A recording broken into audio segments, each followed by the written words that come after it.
The day before 9/11, Secretary of Defense Donald Rumsfeld declared war, not on foreign terrorists.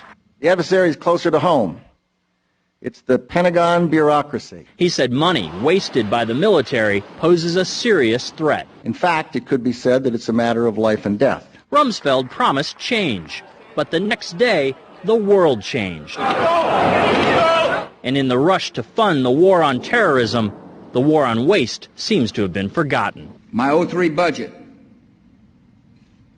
calls for more than $48 billion in new defense spending. More money for the Pentagon when its own auditors admit the military cannot account for 25% of what it already spends. According to some estimates, we cannot track $2.3 trillion in transactions. $2.3 trillion with a T.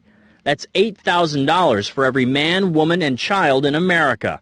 To understand how the Pentagon can lose track of trillions, consider the case of one military accountant who tried to find out what happened to a mere $300 million. We know it's gone, but we don't know what they spent it on.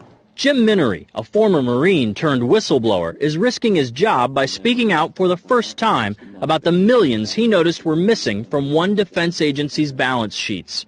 Minery tried to follow the money trail, even crisscrossing the country looking for records. The director looked at me and he says, "Why do you care about this stuff?"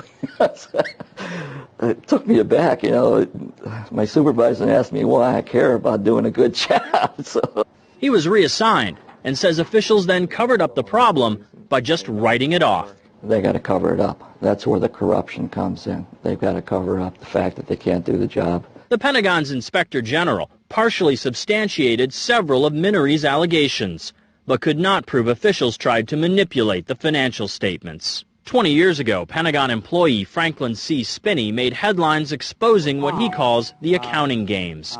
He's still there, and although he does not speak for the Pentagon, he believes the problem has gotten worse. Those numbers are pie in the sky. The books are cooked routinely year after year after year. Retired Vice Admiral Jack Shanahan, commander